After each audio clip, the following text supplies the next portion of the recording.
Sir ಅದು ಕೈ ಸಿಗಲ್ಲ ರೇಂಜ್ ಅಲ್ಲಿ ಇದೆಯಲ್ಲ ಸರಿನಾ ಅದು ಮಾಡಿರೋ ಕೆಲಸ? ಸರಿ ಇಲ್ಲ ಸರ್. 10 ಅಂದ್ರೆ ಒಂದು ಸರಿಗೆ ಕನಿಷ್ಠ ಅಂದ್ರೂ 5,000 ರೂಪಾಯಿ ಕೊಡ್ಬೇಕು ನೀವು. ಯಾರು ಕೇಳ್ತಾರೆ ಅಮೌಂಟ್ ನಿಮ್ಮನ್ನ? ಈಗ ಒಂದ್ 7-8 ಹಳ್ಳಿಗೆ ಇಬ್ರು ಅಂದ್ರೆ ಅವರು ಏನು ಮಾಡಕ್ ಬರಲ್ಲ. 10 ಹಳ್ಳಿಗೆ ಒಬ್ಬ ಲೈನ್ ಮ್ಯಾನ್ ಸಾಕಲ್ಲ. ಹೌದು ಸರ್. ನೋಡಿ ಯಾವುದೇ ರೀತಿಯಾದ ಆಂಗಲ್ಸ್ ಇಲ್ಲ. ಮೊನ್ನೆ ಆಂಧ್ರದಲ್ಲಿ ತುಂಬಾ ಹೆಮ್ಮೆಯಿಂದ ಹೇಳ್ಕೊಂಡಿದ್ದೆ ನಮ್ಮ ಕರ್ನಾಟಕದಲ್ಲಿ ಈ ಪರಿಸ್ಥಿತಿ ಇಲ್ಲ ಅಂತ. ಆದ್ರೆ ಕರ್ನಾಟಕದಲ್ಲೂ ಇದಕ್ಕಿಂತ ಭಯಾನಕ ಪರಿಸ್ಥಿತಿ ಇದೆ ಅಂತ ಇವತ್ತೇ ಗೊತ್ತಾಗಿದೆ ನನಗೆ. ಮತ್ತೆ ಅವ್ನಿಗೆ ಮಾನ ಮರ್ಯಾದೆ ಇಲ್ವಾ ಸರ್? ಇಲ್ಲ ಅವ್ರ ಹೊಟ್ಟೆಗೆ ಅನ್ನ ತಿನ್ನಲ್ವಾ? ಅವನೇನ್ ಮನುಷ್ಯನಲ್ವಾ?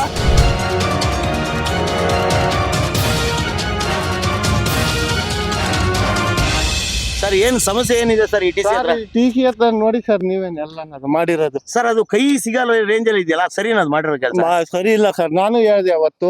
ಯಾರಿಗೆ ಹೇಳಿದ್ರಿ? ಮಾಡಕ್ ಬಂದವ್ರಿಗೆ. ಯಾರು ಬಂದಿದ್ರು ಮಾಡಕ್ ಬಂದಕ್ಕೆ? ಇಲ್ಲಾರು ಇವರೇ ಸರ್ ಬಂದಿದ್ದು. ಲೈನ್ ಮ್ಯಾನ್ ಗಳು ಬಂದಿದ್ರ ಕಾಂಟ್ರಾಕ್ಟರ್ ಅವ್ರು ಬಂದಿದ್ರ? ಲೈನ್ ಮ್ಯಾನ್ ಬಂದಿದ್ದು. ಅವ್ರಿಗೆ ಹೇಳಿದ್ರ? ಏನಂದ್ರ ಅವರು?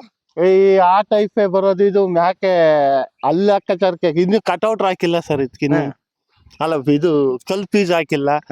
ಈಗ ಏನ್ ಮಾಡ್ಬೇಕು ಅಂದ್ರೆ ನಾವು ಈಗ ಈ ರೈತರು ಲೆಕ್ಕಾಚಾರಕ್ಕೆ ಇದು ಯಾತದು ಅಲ್ಲ ಸರ್. ಇದು ಸರಿ ನಮ್ದು ಈಗ ಒಂದು ಕರೆಕ್ಟ್ ಆಗಿ ಯಾತದಿಲ್ಲ ಸರ್. ಈಗ ಅವ್ರು ಬರೋ ತನಕ ನಾವು ಕಾಯ್ಕೊಂಡಿರ್ಬೇಕು.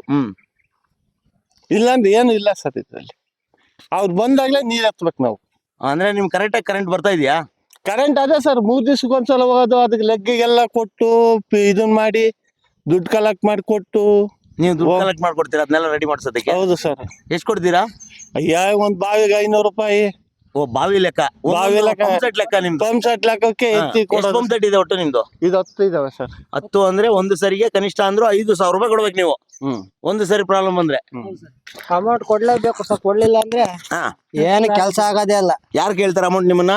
ಅದೇ ಈ ಕೆಲಸ ಬರ್ತಾರಲ್ಲ, ಕೆಲಸ ಮಾಡೋ ಕೇಳ್ತಾರೆ. ನಾವು ಕೊಡ್ಲೇಬೇಕು. ಕೊಡ್ಲಿಲ್ಲ ಕೆಲಸ ಆಗೋದೇ ಇಲ್ಲ. ಈಗ ಮೊನ್ನೆ ನೋಡಿ, ನಾನು ರಾಗಿವಲ್ಲ ಒಂದ್ಸತಿ ಈರುಳ್ಳಿ ಕೈಯ ಬಿಟ್ಬಿಟ್ಟೆ. ಈರುಳ್ಳಿ ಹಾಕಿದ್ದೆ. ಅವರು ಅರ್ಜೆಂಟಿಗೆ ಬರಂಗಿಲ್ಲ, ಏನಿಲ್ಲ. ಅಲ್ಲೆಲ್ಲ ಕಳೆ ಬೆಳೆದ ಅವ್ರನ್ನ ನಾವೇ ಕಿಳಿಸ್ಕೋಬೇಕು. ಈಗ ಹೊಲ್ದಾಗ ಕಳೆ ಬೆಳೆದಿರ್ತದ, ನಮ್ ಕಳೆ ನಾವೇ ಕಿಳಿಸ್ಕೋಬೇಕು. ಕಿಳಿಸ್ಕೊಂಡ್ರೆ ಮಾತ್ರನೇ ಕರೆಂಟ್ ಇದಾಗುತ್ತಿಲ್ಲ. ಆಗಲ್ಲ. ಅದಕ್ಕೂ ಬರಲ್ಲ ಯಾರು? ಬರಲ್ಲ. ಅವ್ರು ಬರ್ತಾರೆ, ಬಟ್ ನಾವ್ ಕೇಳಿಸಿರೆ. ಮೊನ್ನೆ ನೋಡಿ ಅಲ್ಲ ಬೇವಿನ ಬಟ್ಟೆ ನಾನೇ ಎತ್ ಕಡ್ದಿರೋದು. ಅದ್ ಬೇವಿನ ಬಟ್ಟೆ ನಾನೇ ಎತ್ ಕಡ್ದಿರೋದು. ಯಾಕಂದ್ರೆ ಕರೆಂಟ್ ಆಗಾಗಲ್ಲ ತಡಿತಾವ ಅಂದ್ಬಿಟ್ಟು ನಾವೇ ಕಟ್ಕೊಂತೀವಿ. ಆಮೇಲೆ ಇಲ್ಲೂ ಪೈಪ್ ಅಷ್ಟೇ. ಇಲ್ಲೂ ಪಾಪ ಇದಾಗದು. ಕೋಆಪರೇಟ್ ಮಾಡ್ತಾರೆ. ಬೇರೆ ಕೋಆಪರೇಟ್ ಮಾಡಲ್ಲ ಅಂತಲ್ಲ, ಬರ್ತಾರೆ. ಅದೇ ನಮ್ ಟೈಮಿಗೆ ಬರಲ್ಲ. ಈಗ ನಮ್ ಟೈಮ್ ಅಲ್ಲೆಲ್ಲ ಕೆಲಸ ಮಾಡ್ತಿರ್ತಾರೆ, ಅವ್ರು ಬರೋದು ಲೇಟ್ ಆಗ್ಬಿಡ್ತೈತೆ. ತೊಂದ್ರೆನೇನೆ, ಅವ್ರಿಗೂ ತೊಂದ್ರೆ ಇದೆ. ಏನಂದ್ರೆ ನಮ್ ಇದಕ್ಕೆ ಅರ್ಜೆಂಟಿಗೆ ಬರಲ್ಲ, ಕೆಲಸ ಮಾಡ್ಕೊಡ್ತಾರೆ. ಅದೇ ಲೇಟು. ಅಷ್ಟೇ. ಈಗ ಒಂದ್ 7-8 ಹಳ್ಳಿಗೆ ಇಬ್ರು ಅಂದ್ರೆ ಅವರು ಏನು ಮಾಡಕ್ ಬರಲ್ಲ. ಈಗ ಏನಿಲ್ಲ ಅಂದ್ರೆ ಕಂಬ ಹತ್ಲೇಬೇಕು ಅವ್ರು ಪಾಪ. ನಾವ್ ಏಣಿ ತಂದ್ಕೊಡ್ಲಿ ಕಂಬ ಹತ್ಲೇಬೇಕು ಪಾಪ. ಏನಂದ್ರೆ ಅದೇ ಅಮೌಂಟ್ ಹಿಂದೆ ನಮ್ಮ ಕೆಲಸ ಮಾಡ್ಸ್ಬೇಕು ಅಂದ್ರೆ ಅಮೌಂಟ್ ಕೊಟ್ರೆ ಕೆಲಸ ಆಗೋದು. ಎಸ್, ನೋಡಿ ರೈತ ಅನ್ನೋದು ಅದಕ್ಕೆ ಒಬ್ಬ ಲೈನ್ ಮ್ಯಾನ್ ಕಷ್ಟ ಅವ್ರಿಗೆ ಗೊತ್ತು, ಅವ್ರ ಕಷ್ಟನೂ ಅವ್ರಿಗೆ ಗೊತ್ತು. ಪಾಪ 10 ಹಳ್ಳಿ ಕೊಟ್ಟು ಒಬ್ಬನ್ನ ಪಾಟ್ ಬೀಳು ಅಂದ್ರೆ ಎಷ್ಟು ಅಂತ ಕಂಬ ಹತ್ತ ಸರ್. ಒಬ್ಬ ಲೈನ್ ಮ್ಯಾನ್ ಕೊಡ್ಬೇಕು ಸರ್. ಒಂದ್ 3-4 ಹಳ್ಳಿ ಕೊಟ್ಟು ಆ ಟೈಪ್ ಅಂತ ಸರ್. ಒಬ್ಬ ಒಟ್ಟಲ್ಲಿ ನೀವ್ ಹೇಳ್ತಿರೋದು ಒಬ್ಬ ಲೈನ್ ಮ್ಯಾನ್ಗೆ 10 ಹಳ್ಳಿ ಕೊಟ್ಟಾಗ ಸಮಸ್ಯೆ ಬರ್ತಾ ಇದೆ. ಸಮಸ್ಯೆ ಬರ್ತಾ ಇದೆ ಅಲ್ವಾ? ಹೌದು ಸರ್. ಒಬ್ಬ ಮನುಷ್ಯ ಎಷ್ಟು ಅಂತ ಕೆಲಸ ಮಾಡ್ತಾರೆ. ಹೌದು ಸರ್. ಹೌದು ಸರ್. ಅವ್ರಿಗೂ ಕಷ್ಟ ಆಗುತ್ತೆ. ಹೌದು ಸರ್. ಅವ್ರ ಪರಿಸ್ಥಿತಿನೂ ಅರ್ಥ ಮಾಡ್ಕೋಬೇಕು. ಎಲ್ಲಾ ವಿಚಾರದಾಗ ಒಂದ್ಸಲ ಹತ್ತಿದಾಗ ಅದು ಲೆಗ್ ಹಾಕಕ್ಕೆ 10 ಸಲ ಫೋನು, ನನ್ ಟ್ರಬಲ್ ಐತೆ ಅಂತಾನೆ. 3-4 ಹಳ್ಳಿ ಕೊಟ್ರೆ ಒಬ್ಬ ಮೇಂಟೈನ್ ಮಾಡ್ತಾರೆ ಸರ್. 10 ಹಳ್ಳಿಗೆ ಒಬ್ಬ ಲೈನ್ ಮ್ಯಾನ್ ಸಾಕಲ್ಲ. ಹೌದು ಸರ್. ಇಷ್ಟು ಕಂಪ್ಲೇಂಟ್ಸ್ಗಳು, ಇಷ್ಟು ಒತ್ತಡದಲ್ಲಿ ಕೆಲಸ ಮಾಡೋದು ಕಷ್ಟ. ಹೌದು ಸರ್. ಕರಿತಿದ್ದಂಗೆ ಸ್ಪಂದಿಸ್ತಾರೆ ಲೈನ್ ಮ್ಯಾನ್ಗಳು. ಅವ್ರದ್ದೇನು ಈಗ ನಾವೇ ರೈತರಾದ್ರೂ ಸ್ಪಂದಿಸ್ತಾರೆ. ಬಂದು ನೋಡ್ಕೊಂಡು ಅವ್ರ ಮೆಟೀರಿಯಲ್ ಆಫೀಸ್ನಿಂದ ಕೊಟ್ರೆ ಹಾಕ್ತಾರೆ. ಅಲ್ಲಿದ್ದ ಬರೋದು ಇದೈತೆ ಸರ್. ಕೊಡಲ್ಲ ಸರ್ ರೈತರಿಗೆ ಅಂತ ಅಂದ್ರೆ ಕೊಡಲ್ಲ. ರೈತರ ಕಡೆಗಣನೆ ಕಂಪನಿಯಿಂದನೂ. ಹೌದು ಸರ್. ಎಂಪ್ಲಾಯ್ಸು ನಿಮ್ಗೆ ಸಪೋರ್ಟ್ ಮಾಡ್ತಾರೆ ಸರ್. ನೋಡಿ, ಇದಾಗಿತ್ತು. ಒಬ್ಬ ರೈತ ಯಾವತ್ತು ಯಾರಿಗೂ ಕೆಟ್ಟದ್ ಬಯಸಲ್ಲ ಅನ್ನೋದು ಇದೇ ಒಂದು ಕಾರಣ. ಸರ್ ನಿಮ್ಮ ಹೆಸರು? ನೋಡಿ, ತಿಪ್ಪೇಸ್ವಾಮಿ ಅವರು ಇವತ್ತು ನಾಯಕನಹಟ್ಟಿ ತಿಪ್ಪೇಸ್ವಾಮಿ ಜಾತ್ರೆ. ಇವತ್ತು ತಿಪ್ಪೇಸ್ವಾಮಿ ಅವ್ರನ್ನೇ ಮಾತಾಡ್ಸಿದೀವಿ. ಎಷ್ಟು ಅದ್ಭುತವಾಗಿ ಹೇಳಿದ್ರು. ಆದರೂ ಸಂಬಂಧಪಟ್ಟಂಥ ಕಂಪನಿ ಆಗಿರ್ಬೋದು, ಸಂಬಂಧಪಟ್ಟಂಥ ಅಧಿಕಾರಿಗಳಾಗಿರ್ಬೋದು, ಇವ್ರಿಗೆಲ್ಲ ಸ್ಪಂದಿಸಬೇಕು. ಇವ್ರಿಗೆ ಬೇಕಾದಂಥ ವಸ್ತುಗಳನ್ನ ಕೊಡಬೇಕು. ಯಾವುದನ್ನೇ ಆಗಲಿ ಸರಿಯಾಗಿ ನಿರ್ವಹಣೆ ಮಾಡಿದಾಗ ಅಥವಾ ಅದಕ್ಕೆ ಬೇಕಾದಂಥ ಪೂರಕ ಒಂದು ಕನೆಕ್ಷನ್ಸ್ನ ಕೊಟ್ಟಾಗ ಅದು ಕೆಲಸ ಮಾಡುತ್ತೆ. ಇವರು ಈ ಥರ ನ್ಯೂಟ್ರಲ್ ಅರ್ಥಿಂಗ್ಗಳು ಸರಿಯಾಗಿ ಮಾಡಿದೆ ಈ ಥರ ಬೇಕಾಬಿಟ್ಟಿಯಾಗಿ ಕೆಲಸಗಳು ಮಾಡಿಸಿದಾಗ ಸಹಜವಾಗಿ ಪ್ರಾಬ್ಲಮ್ಸ್ ಬರುತ್ತೆ, ಫ್ಯೂಸ್ ಹೋಗುತ್ತೆ, ರಿಟರ್ನ್ಸ್ ಬರುತ್ತೆ, ಇನ್ನೊಂದು ಮತ್ತೊಂದು ಆಗುತ್ತೆ. ನೋಡಿ, ಯಾವುದೇ ರೀತಿಯಾದ ಆ್ಯಂಗಲ್ಸ್ ಇಲ್ಲ. ಈ ಥರ ಕೋಲ್ಗಳು ರೈತರ ಹತ್ರನೇ ಇಸ್ಕೊಂಡು ಕರೆ ಮಾಡುತ್ತಿರುವ ವ್ಯಕ್ತಿಯು ಸಂಬಂಧಪಟ್ಟಂತ ಜೆಇ ಫೋನ್ ಮಾಡುವಂತ ಪ್ರಯತ್ನ ಮಾಡ್ತಾ ಇದ್ದೀವಿ. ಅವ್ರು ಫೋನ್ ಮಾಡಿ ಎತ್ತಿದ್ರೆ ಇಲ್ಲಿ ಹೇಳಿದಂತಹ ಒಂದಿಷ್ಟು ಸಮಸ್ಯೆಗಳನ್ನ ಮಾತಾಡುವಂತ ಪ್ರಯತ್ನನೂ ಮಾಡ್ತೀನಿ ಮತ್ತು ಈ ರೀತಿಯ ಒಂದು ಕಾಮಗಾರಿ ಬಗ್ಗೆ ಒಂದು ಎಕ್ಸ್ಪ್ಲನೇಷನ್ ಕೇಳೋಣ. ಯಾಕಂದ್ರೆ ಇಲ್ಲಿ ಏನಾಗುತ್ತೆ, ಯಾವುದೋ ಒಬ್ಬ ಗುತ್ತಿಗೆದಾರನಿಗೋ ಅಥವಾ ಬೇಕಾದಂಥ ರೈತರು ಹಾಕ್ಸ್ಕೊಂಡಾಗ ಅವರಿಗೆ ಸಮರ್ಪಕವಾಗಿ ಒಂದು ಕೆಲಸ ಮಾಡಿಕೊಡ್ಬೇಕು. ಇದು ಆ್ಯಕ್ಚುಲಿ ಇಲ್ಲಿಗೆ ಬರಬೇಕಾ ಅಥವಾ ಈ ರೀತಿಯಾಗಿ ಒಂದು ಓಪನ್ ಟೈಪಲ್ಲಿ ಇವರು ಸರ್ಕ್ಯೂಟ್ಸ್ನ ಮಾಡಬೇಕಾ?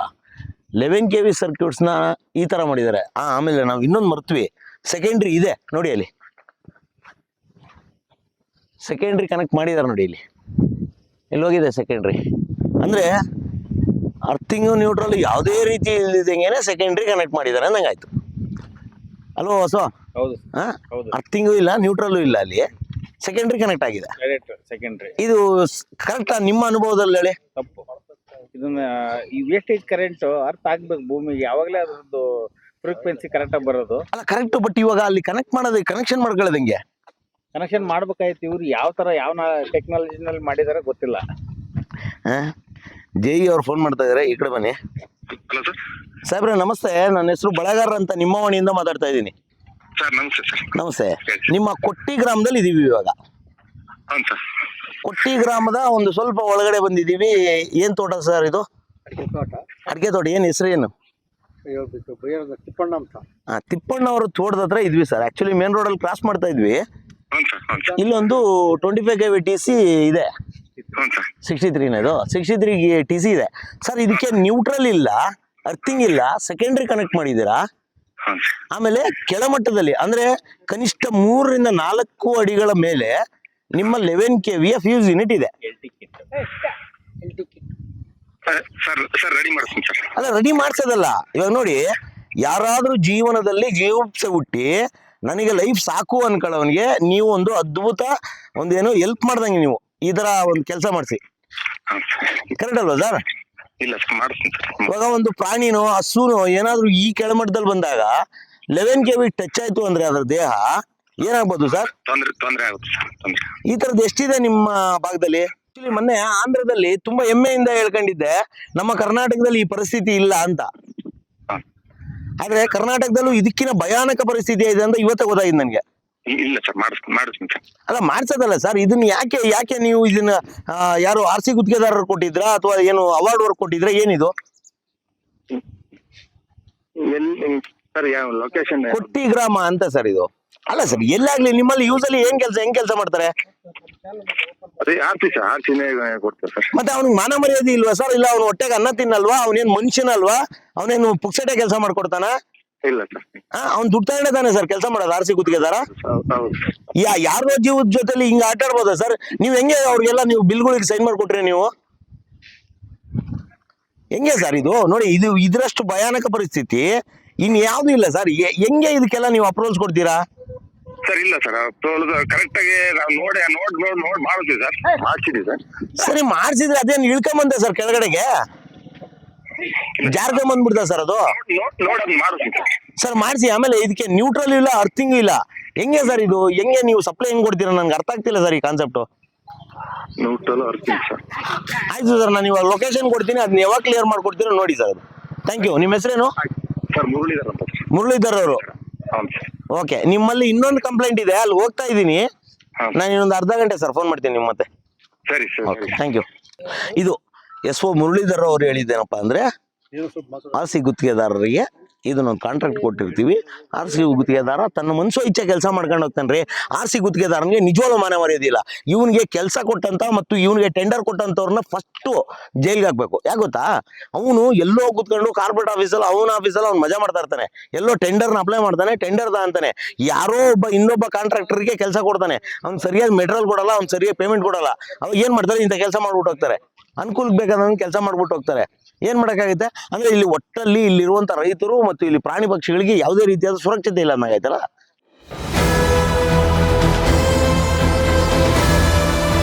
ನಿಮ್ಮ ವಾಣಿ, ಇದು ಕನ್ನಡಿಗನ ಧ್ವನಿ.